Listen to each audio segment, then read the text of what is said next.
चलिए, solution chapter हमारा chemistry में, जिसमें हम आज बात करेंगे कुछ सॉल्यूशन के बारे में, ठीक।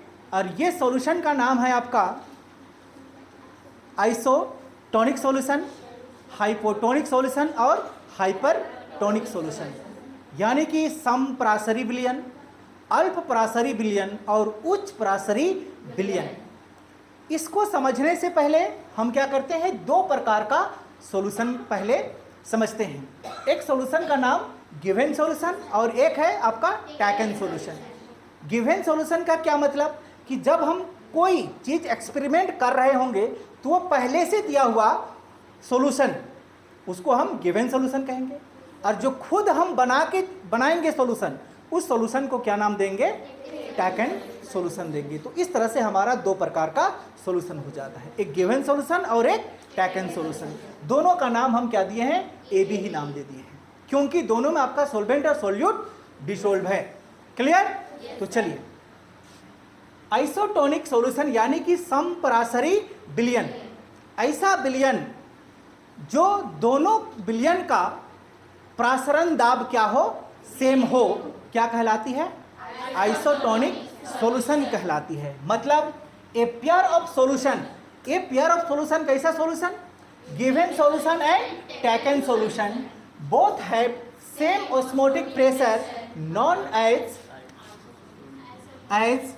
आइसोटोनिक सॉल्यूशन, यानी कि A B equal to A B.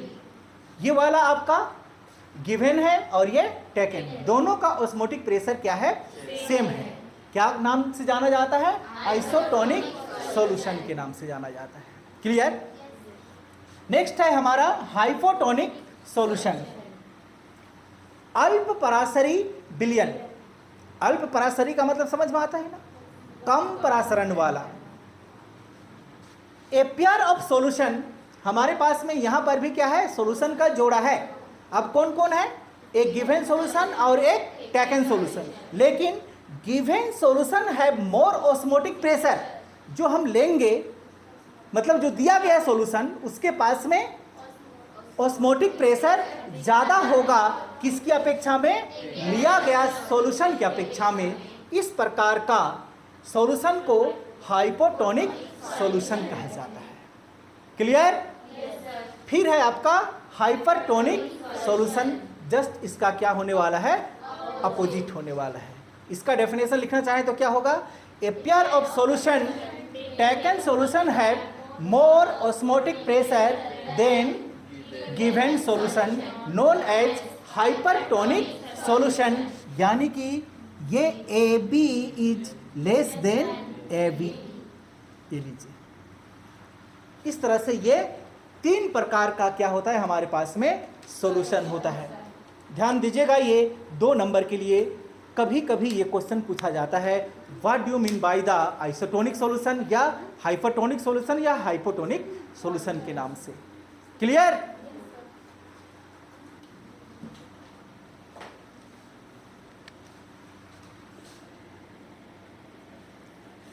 Equation of isotonic solution, isotonic solution का क्या इक्वेशन बनता है उसको ध्यान दीजिएगा। आपके पास में कितना सॉल्यूशन है, 2 सॉल्यूशन है, पेयर में है ना। तो हम लिख लेते हैं फॉर फर्स्ट सॉल्यूशन। आपके पास में 2 सॉल्यूशन है ना, तो हम पहला सॉल्यूशन के बारे में लिखते हैं। ध्यान से समझिएगा इसको, दोनों का ऑस्मोटिक प्रेशर क्या होता है, सेम होता है।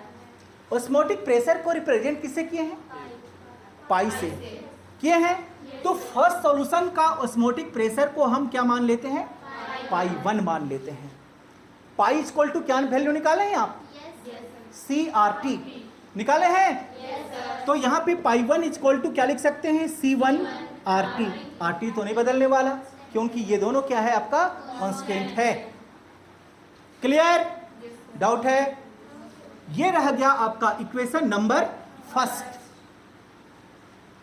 For second solution. Second solution का ऑस्मोटिक प्रेशर को pi 2 equal to C2RT equation number second. हो गया। ध्यान दीजिएगा, इसको हम दो तरह से बना देते हैं। अगर हम क्या करें, पहला और दूसरा दोनों इक्वेशन को डिवाइड कर दें, क्या कर दें, डिवाइड कर दें, यानी कि इक्वेशन फर्स्ट को और सेकेंड को क्या कर दें, डिवाइड कर दें, तो आपको क्या मिलेगा, ध्यान दीजिएगा, pi 1 by pi 2 equal to C1RT by C2RT। क्या मिलेगा, ये RT से RT कैंसल, तो क्या मिला, pi 1 by pi 2 equal to C1 by C2 मिलेगा। सही है।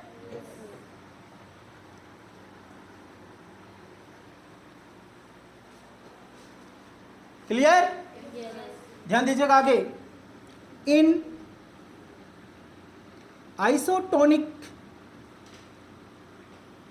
सॉल्यूशन, आइसोटोनिक सॉल्यूशन पे ऑस्मोटिक प्रेशर दोनों सॉल्यूशन का डिफरेंट होता है या सेम होता है?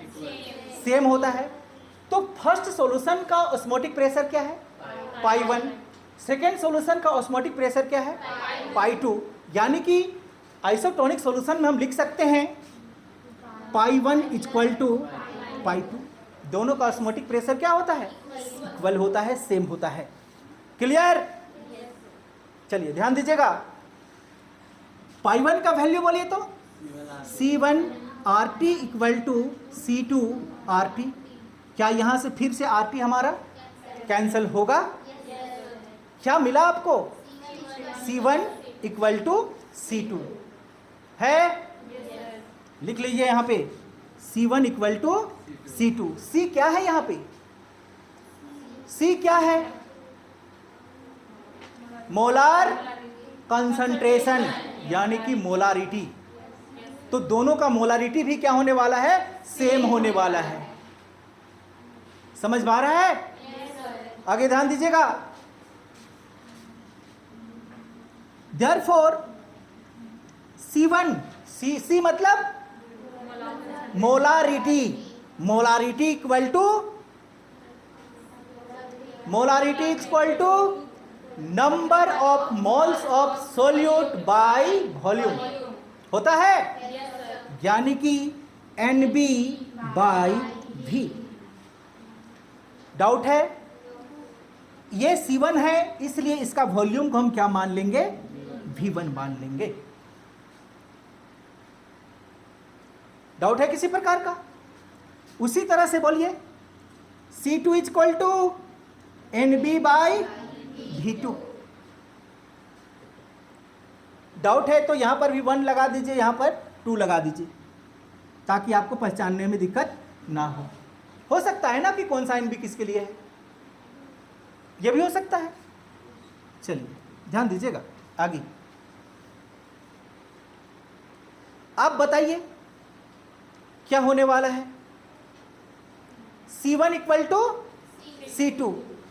अगर हम ये वैल्यू को इसमें रख दें तो क्या मिलेगा, C1 के जगह में क्या लिखेंगे, NB1 ना, by V1 equal to NB2 by V2। या नहीं समझ में आता है तो इसको इक्वेशन नंबर दीजिए 3 और यहां पे लिखिएगा फ्रॉम इक्वेशन 3। डाउट है? Clear?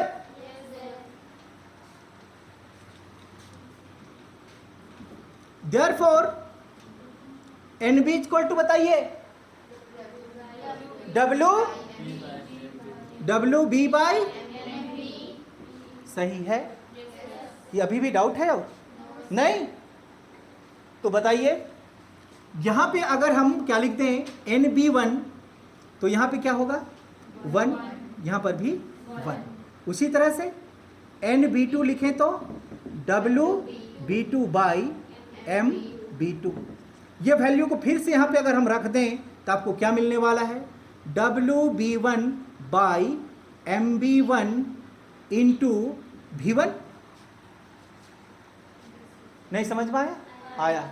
Equal to WB2 by MB2 into V2।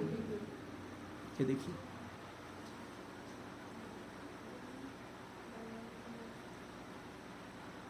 Clear?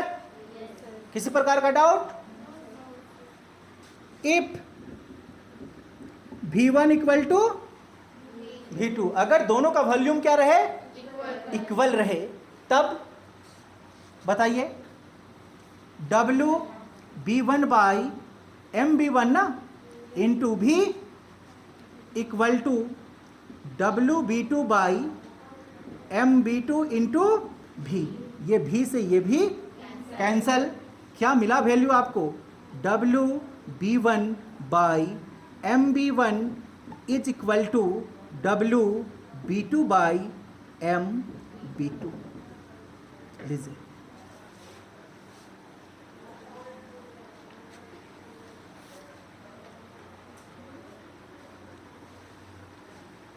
आया समझ में? यही इक्वेशन किसका इक्वेशन कहलाता है, आइसोटोनिक सॉल्यूशन का इक्वेशन है। थोड़ी सी और जानकारी यहां पे देख लीजिए, इसमें ज्यादा डिटेल्स में हम जाएंगे नहीं। इनकेस कभी सवाल पूछता है what do you mean by the exosmosis, exosmosis, ध्यान दीजिएगा, एक्सोऑस्मोसिस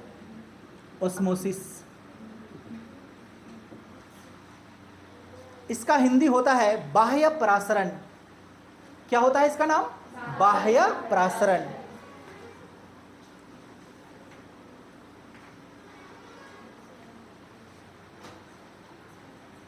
अब फिगर में समझ पाएंगे, और फिगर में जो समझेंगे उसी को लिख सकते हैं। ठीक, चलिए ध्यान दीजिएगा, ये कंटेनर है हमारे पास, ठीक। यहां पे हमने एक मेम्ब्रेन लगा दिया। क्या लगा दिया, मेम्ब्रेन, मतलब समझ में आता है, सेमी परमेबल मेम्ब्रेन, अर्धपारदर्शी झिल्ली, ठीक। अब इसका जो सॉल्यूशन है, जो बाहर का सॉल्यूशन है, इस सॉल्यूशन का कंसंट्रेशन हाई है। क्या है, हाई है, हाई कंसंट्रेशन। इसका कैसा कंसंट्रेशन है, हाई कंसंट्रेशन। ध्यान दीजिएगा, कंसंट्रेशन। इसके अंदर भी हमने एक दूसरा लिक्विड को रखा, यहां का कंसंट्रेशन कैसा है, लो कंसंट्रेशन। क्लियर? अब क्या सीखे हैं ऑस्मोसिस में, लो कंसंट्रेशन किधर मूव करती है, हाई कंसंट्रेशन की ओर मूव करती है। तो बाह्य परासरण का क्या मतलब, कि जो बाहर का है वो सॉल्यूशन आपका हायर कंसंट्रेशन हो, जबकि इनसाइड में जो सॉल्यूशन है वो लो कंसंट्रेशन हो। तो लो कंसंट्रेशन किधर मूव करेगा, हाई कंसंट्रेशन की ओर मूव करेगा। आज ये एक नेक्स्ट टॉपिक है और हम बात करेंगे जिसका नाम है एबनॉर्मल मॉलिक्यूलर मास, यानी कि असामान्य आणविक द्रव्यमान, अणु का द्रव्यमान। क्या कहते हैं इसको, कि जब हम कोलिगेटिव प्रॉपर्टीज के आधार पर किसी अणु को क्या करते हैं, मेजर करते हैं, तो उसका मास कम या क्या होता है, ज़्यादा हो जाता है उसका एक्सपेक्टेड वैल्यू से। इसी को हम लोग क्या कहते हैं, एबनॉर्मल मॉलिक्यूलर मास कहते हैं। समझ में आया? यहाँ इसका डेफिनेशन को आप ध्यान से देखिएगा, the molar mass that are less और मोर, कम या ज़्यादा, देन द एक्सपेक्टेड वैल्यू, उसका जो एक्सपेक्टेड वैल्यू है उससे क्या होगा, कम या ज़्यादा। व्हेन कैलकुलेटिंग, जब उसको हम क्या करेंगे, कैलकुलेट करेंगे। जनरली यूजिंग कोलिगेटिव प्रॉपर्टीज, उसको कैलकुलेटिंग हम किस मेथड से करेंगे, कोलिगेटिव प्रॉपर्टीज से करेंगे। Calculating known as abnormal molecular mass. इसी को क्या कहते हैं हम लोग? एबनॉर्मल मॉलिक्यूलर मास कहते हैं। अब इसको ध्यान से समझिएगा। चलिए, ये हमारे पास में कोई सॉल्वेंट है, ठीक? सॉल्वेंट है मतलब ए मान लेते हैं। कोई सॉल्यूट हमारे पास में कितना है? अभी 4 है। ये सॉल्यूट है, ठीक? इस सॉल्यूट को हम इस सॉल्यूशन के अंदर पे डालें। जैसे सॉल्यूशन के अंदर पे डालें तो ये सॉल्यूट इस सॉल्यूशन पर भी क्या रहता है? केवल आपको 4 ही दिखाई देता है। तो बताइए, अभी इसका मॉलिक्यूलर मास सेम है? चेंज हुआ यहाँ पे? नहीं चेंज हुआ है इस केस में। क्यों? क्योंकि जितना हमारा सॉल्यूट का पार्टिकल्स था, सॉल्वेंट में डालने के बाद भी उतना ही पार्टिकल्स है। यानी कि इसमें ये चेंजेस नहीं हुआ है। मतलब यहाँ पे आप क्या समझ सकते हैं? इसमें नो चेंज, इसमें किसी भी प्रकार का कोई भी परिवर्तन नहीं हुआ है। तो क्या आप इसको एबनॉर्मल मॉलिक्यूलर मास कहेंगे? इसको एबनॉर्मल मॉलिक्यूलर मास नहीं कहेंगे। क्लियर? चलिए, अब थोड़ा सा और ध्यान दीजिएगा। उसी तरह से हमारे पास में क्या है? सॉल्वेंट, ठीक? अब हम यहां से NaCl को डालते हैं। किसको डालते हैं? NaCl। NaCl का पार्टिकल्स यहां पे कितना? 4। तो आप जानते हैं, जैसे ही आप NaCl को क्या करते हैं? पानी में डालते हैं, तो ये आपका Na++ Cl- में टूटता है। समझ में आ रहा है बात? जैसे हम इसको यहाँ पे डाल दिए तो ये NaCl यहाँ पे कितना है? 4 है। तो जाते ही ये कितना हो जाएगा? 8 हो जाएगा। बोलो, हुआ? क्योंकि NaCl क्या हो गया? टूट गया। इस प्रकार का घटना को हम लोग डिसोसिएशन कहते हैं। क्या कहते हैं? डिसोसिएशन। डिसोसिएशन स्पेलिंग क्या होता है? DISS। डिसोसिएशन, वियोजन कहा जाता है। अब यहाँ पे एबनॉर्मल मॉलिक्यूलर मास आपको दिखाई दिया। ऊपर में कहीं दूसरा है और नीचे दूसरा है। ऊपर में 4 है तो नीचे 8 है। असामान्य है, ये क्या हो गया? ज़्यादा हो गया। हमने यहाँ पे लिख के रखा है लेस और मोर, कम या ज़्यादा होगा, जो एक्सपेक्टेड है उससे। अभी क्या हो गया है? ज़्यादा। समझ में आया? चलिए, और एक चीज़ समझ लीजिए। उसी तरह से फिर से हम क्या लिया है यहाँ पे? सॉल्वेंट। यहाँ पे हम डालेंगे किसको? एसिटिक एसिड को। एसिटिक एसिड को डाल देंगे। एसिटिक एसिड का फार्मूला CH3COOH। एसिटिक एसिड, ये देखिए, ठीक? जैसे ही हम एसिटिक एसिड को यहाँ पे डालेंगे, कितना को डाल देते हैं? मान के चलिए 4। यहाँ पर भी हम समझने के लिए क्या लेते हैं? 4। जैसे ही हम इसको इसमें डालें तो ये दोनों क्या हो जाएगा? आपस में जुड़ जाएगा। जुड़ के क्या बन जाएगा? एक बन जाएगा। तो इस तरह से ये कितना हो गया? अंदर पे 2, बाहर में क्या था? 4। तो यहाँ पे एक्सपेक्टेड वैल्यू क्या हो गया? कम हो गया, लेस हो गया। और इसी घटना को क्या कहते हैं हम लोग? एबनॉर्मल मॉलिक्यूलर मास। यहाँ पे ये बाहर में दूर दूर में था, जब ये अंदर डाले तो ये दोनों जुड़ गया। जुड़ा मतलब एसोसिएशन। यहाँ टूटा, टूटा मतलब डिसोसिएशन। ये जुड़ गया मतलब एसोसिएशन। और इसी घटना को हम लोग क्या कहते हैं? एसोसिएशन कहते हैं। एसोसिएशन।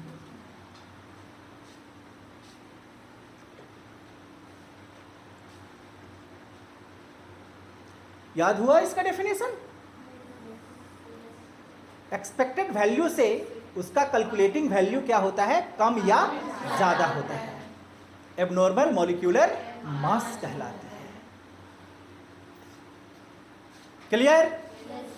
क्या यहाँ पे हमने वॉल्यूम को चेंज किया? सॉल्वेंट का वॉल्यूम को चेंज किया? नहीं किया। जितना है उतना ही है।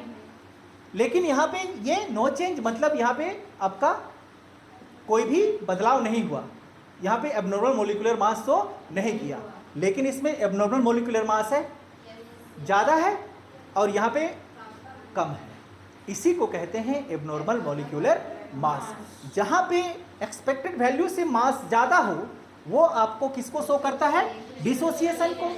जहाँ पर एक्सपेक्टेड वैल्यू से कम वैल्यू शो करे क्या कहलाती है, एसोसिएशन कहलाता है। डेफिनेशन अगर लिखना चाहें तो आप लिख सकते हैं। हो गया, डिसोसिएशन का डेफिनेशन क्या होगा,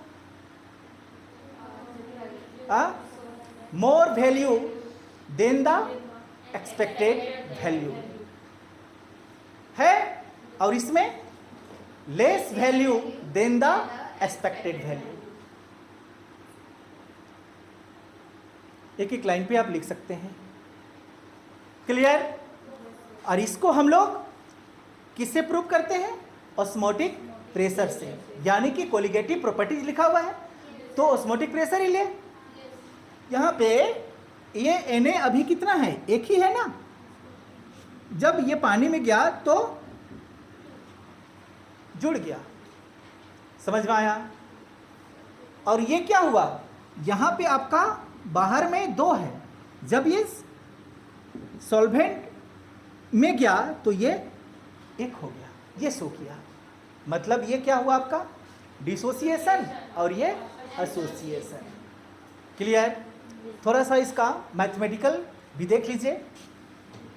according to osmotic pressure,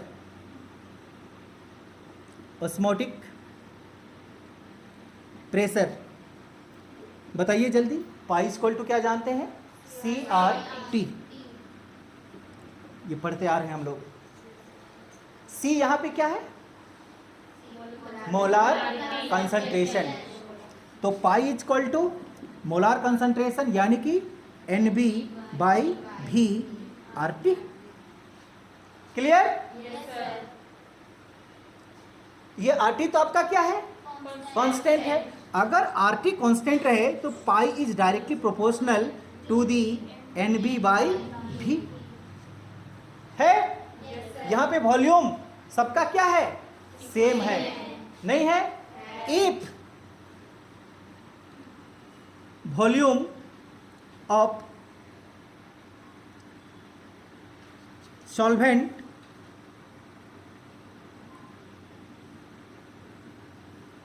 are same, अगर सेम हो कौन, वॉल्यूम भी, तो क्या आप pi is directly proportional to the NB लिख सकते हैं। सबके लिए वॉल्यूम तो सेम है, समझ पा रही है।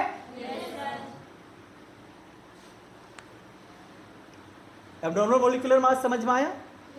असामान्य आणविक द्रव्यमान यहाँ पे आपको दिखाई देता है, ये 2 प्रकार की होती है, एसोसिएशन और डिसोसिएशन।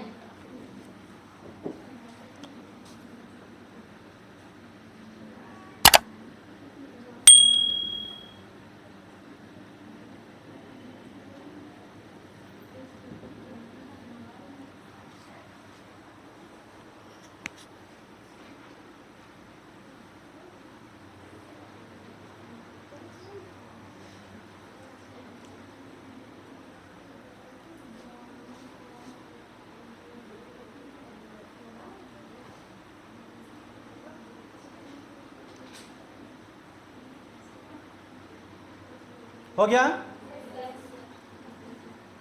इसका डेफिनेशन आप ध्यान से देखिएगा। Van't Hoff factor may be defined as the ratio between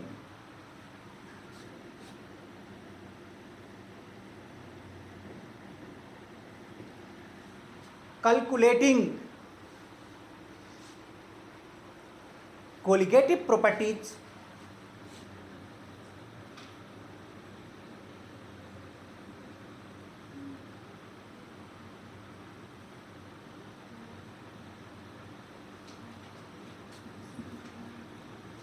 to the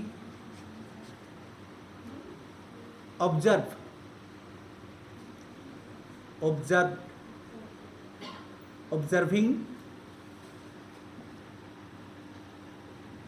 colligative properties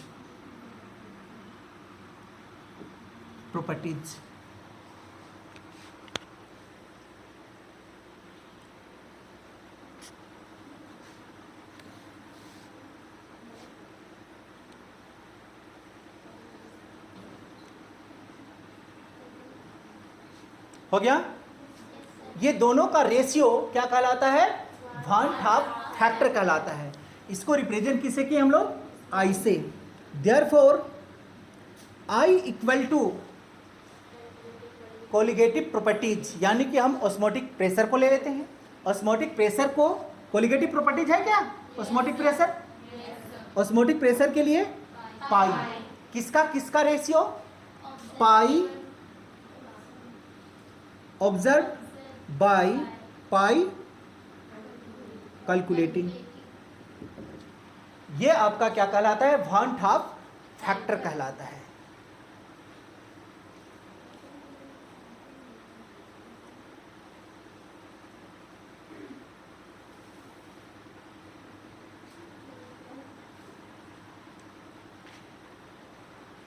हो गया। या आप इसको लिखना चाहें तो क्या लिख सकते हैं? Observe colligative properties bye calculating colligative properties लिख दें। Observing colligative properties bye calculating colligative properties. ये भी आप लिख सकते हैं।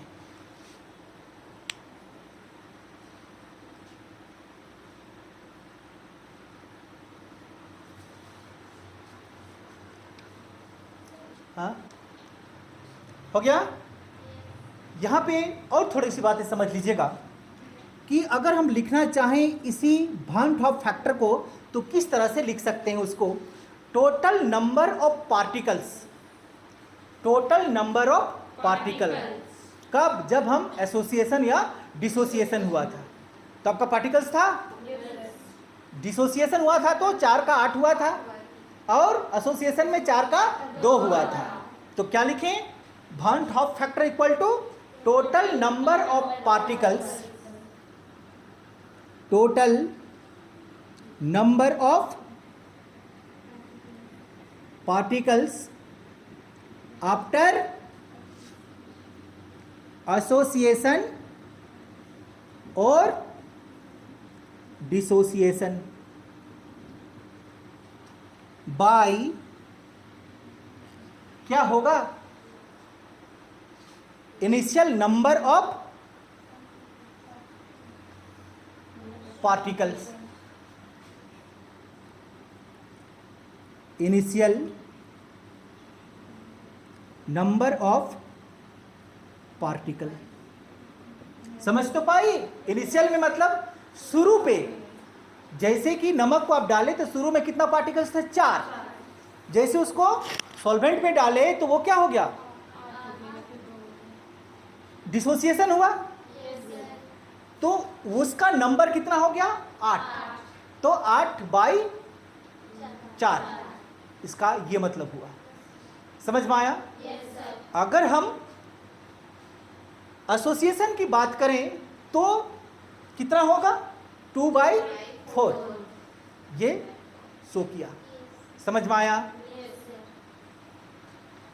Initial number of particles. Molecular particles लिखेंगे तब भी चलेगा, पार्टिकल्स लिखेंगे तब भी चलेगा, ये आपके ऊपर डिपेंड करता है। क्लियर? चलिए अब हम कैलकुलेट करेंगे वन हाफ फैक्टर, जो 2 प्रकार का पढ़े हैं, डिसोसिएशन और एसोसिएशन। हो गया? ये समझ में आया? ये फार्मूला आप याद रखेंगे नीचे वाला। ठीक? ठीक। 4 डिसोसिएशन।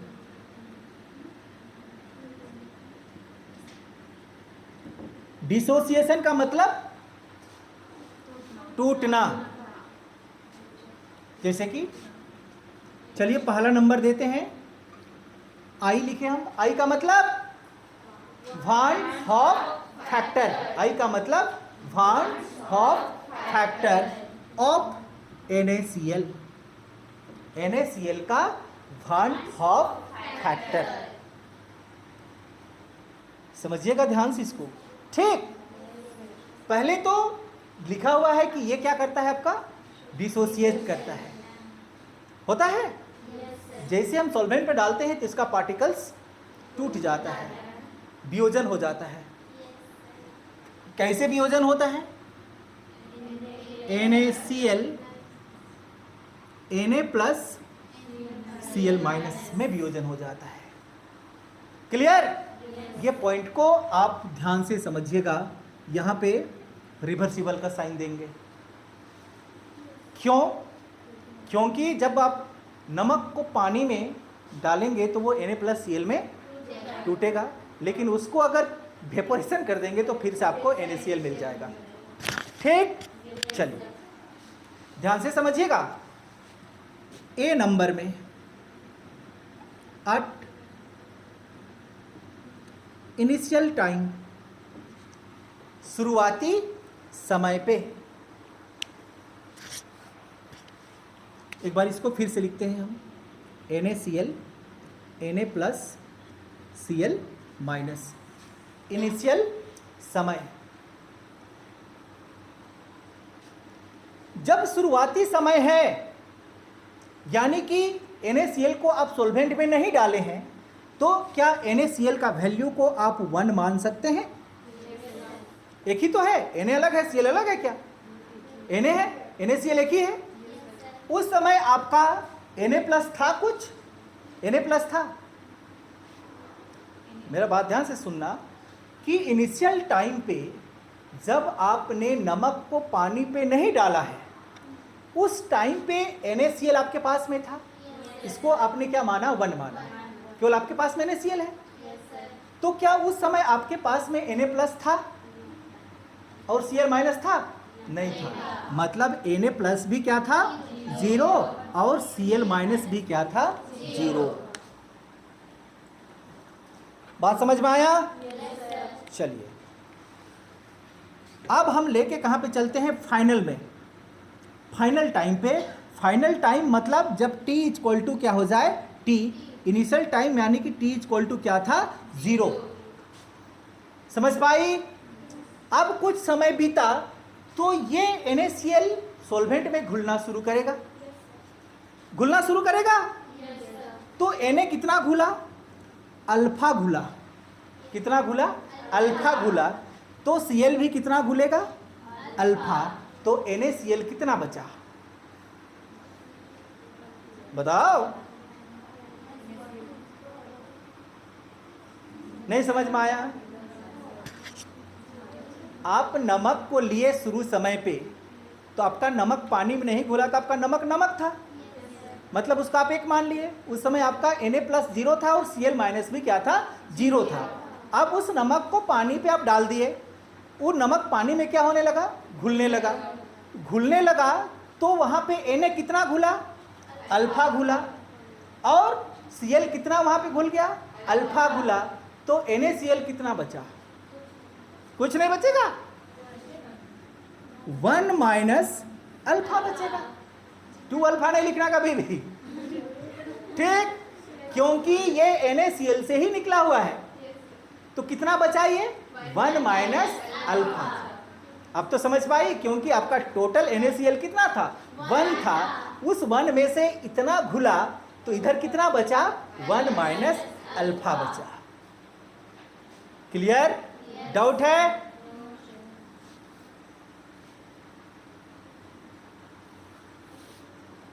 आगे बढ़े? ये क्लियर हुआ? ये डाउट है? आप कभी भी इस अल्फा 2 जगह है तो इसमें 2 अल्फा नहीं लिखेंगे, चाहे 5 भी रहे अल्फा तो इधर 5 अल्फा नहीं लिखेंगे, केवल अल्फा। ठीक? चलिए, देयरफॉर आई इक्वल टू क्या था formula? Total number of particles after association और डिसोसिएशन। कितना नंबर का पार्टिकल्स है, ध्यान दीजिएगा। 1 minus alpha plus alpha plus alpha by क्या था नीचे? इनिशियल नंबर ऑफ पार्टिकल्स कितना है? नीचे क्या लिखेंगे? 1। बात समझ में आया? कुछ कटेगा? ये अल्फा से ये अल्फा, तो बोलो 1 माइनस कैसे? 1 प्लस अल्फा बाई 1 का तो कोई मतलब नहीं है, तो ये वैल्यू आपका NaCl का I कहलाता है, यानी कि वॉन हॉफ फैक्टर कहलाता है। समझ पाई? अभी और एक आध एग्जाम्पल देखेंगे तो शायद पूरी तरह से समझ में आएगा। क्लियर? चलिए दूसरा नंबर, आई ऑफ, आई का मतलब आपको पता है ना? बोलिए CaCl2 क्या निकाल पाएंगे?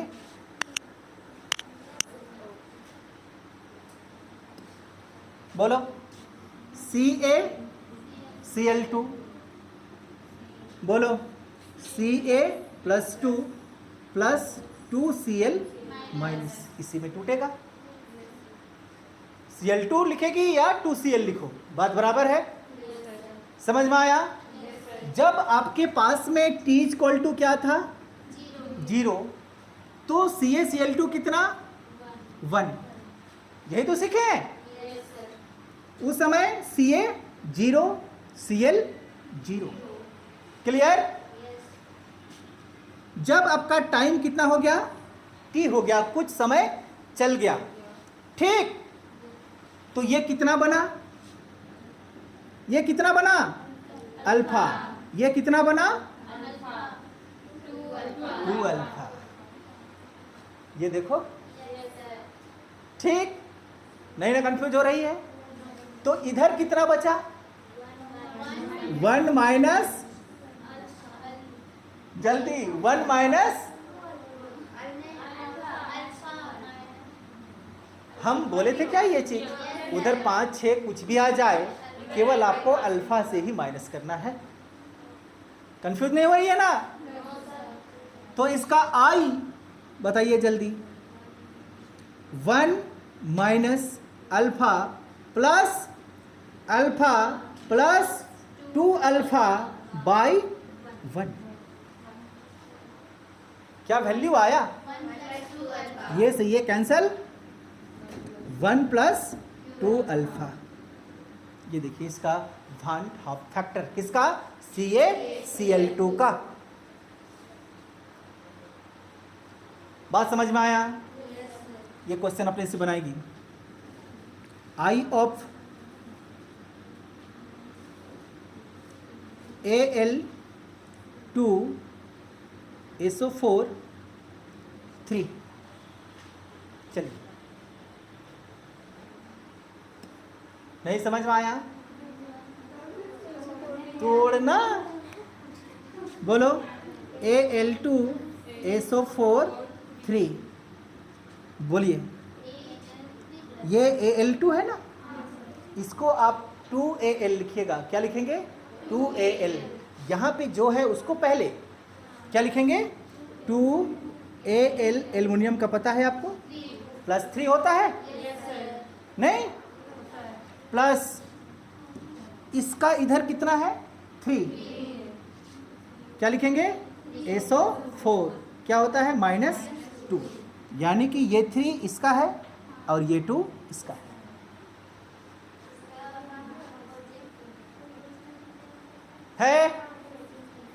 ये 3 टाइम है इसलिए 3 टाइम लिखे, ये 2 टाइम है इसलिए 2 टाइम लिखे। जब T आपका क्या है?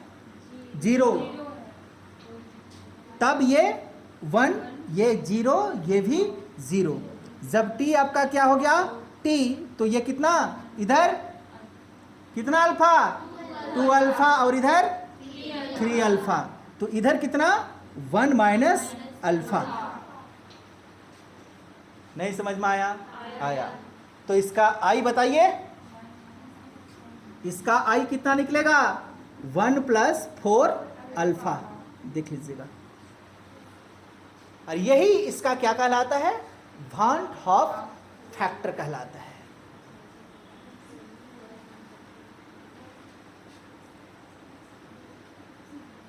डाउट है? अब किसी का भी निकाल पाएंगे? ये किसका था, डिसोसिएशन, याद रखिएगा, किसका है ये, डिसोसिएशन।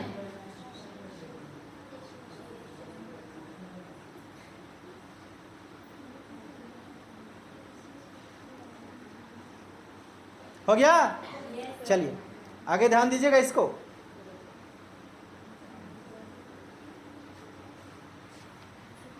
मिटा दे इसको।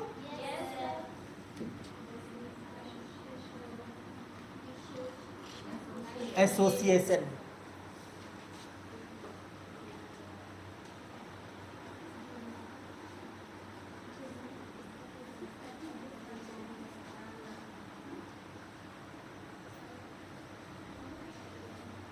एसोसिएशन में नंबर ऑफ पार्टिकल्स क्या होता है, एक्सपेक्टेड वैल्यू से लेस होता है, कम होता है।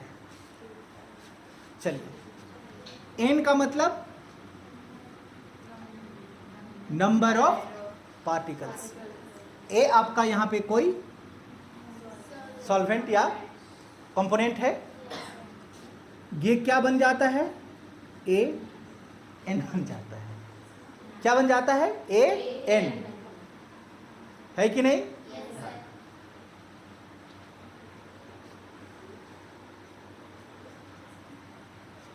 अब यहां पे समझने वाली बात, जब आपका टाइम t इक्वल टू क्या था, 0, तो ये Na का वैल्यू 1 और इसका वैल्यू 0, ठीक।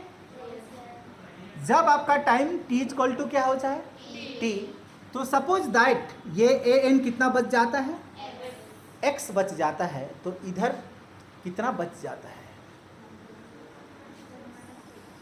जल्दी, 1 माइनस एक्स, और ये n दिखाई देता है, ये बाई में है ना, उधर n, ये n इधर आएगा तो क्या इसका बाई में आएगा। आपको एग्जाम्पल दे के बताएंगे तो ज़्यादा अच्छा समझ में आएगा, ठीक। ध्यान से देखिएगा इसको।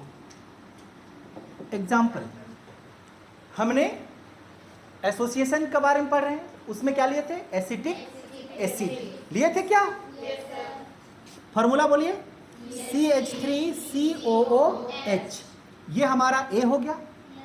अब N हमारे पास में नहीं है, तो N के जगह में क्या डाल देते हैं, 2। ये वाला बना, ये है कि नहीं है, बोलिए क्या बनेगा, CH3COOH बाई होगा तो 2, दोनों इक्वल है, समझ पाई? हाँ।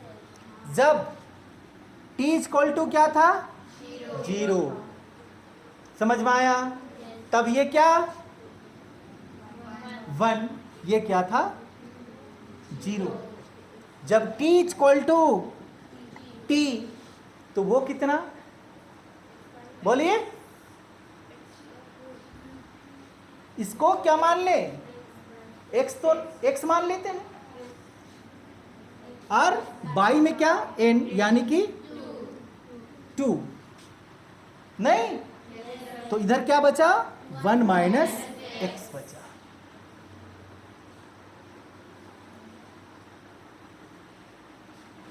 ये आपका NCH3COOH कितना टाइम, 2 टाइम, ये देखियो इस तरह से है, और ये वाला इस तरह से है। जब टाइमिंग आपका t इक्वल टू क्या था, 0, तो ये क्या था 1, तो ये 0। जब समय आपका बदला तो ये 4 का क्या हो गया, 2 हुआ, 4 का क्या हो गया, आधा हुआ, जितना भी है उसका आधा, बाई यही वाला नंबर 2 चल गया। अब तो समझ पाई होगी, क्लियर। तो बताइए इसका आई फैक्टर, जल्दी इसका आई फैक्टर बताइए, जल्दी बोलिए। 1 minus x plus x by 2 by 1, यही होगा, यही इसका क्या कहलाएगा, आपका आई फैक्टर कहलाएगा।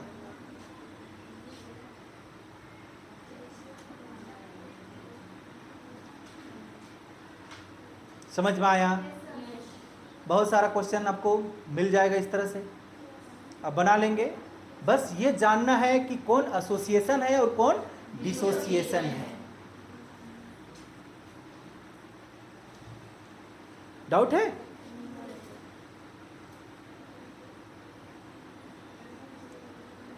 एसोसिएशन और डिसोसिएशन, इसका डेफिनेशन भी पूछता है, आप याद रखेंगे ये चीज, ठीक। कि वान हॉफ फैक्टर पे एसोसिएशन और डिसोसिएशन किसको कहते हैं। एसोसिएशन का मतलब क्या होता है, एक्सपेक्टेड वैल्यू से कैलकुलेटेड वैल्यू क्या हो जाता है, कम होता है एसोसिएट में, और डिसोसिएट में क्या होता है, ज़्यादा होता है। अगर उसका क्या पूछे, आपका वान हॉफ फैक्टर पूछे, आई पूछे, तो आप निकाल पाएंगे एसोसिएशन और डिसोसिएशन।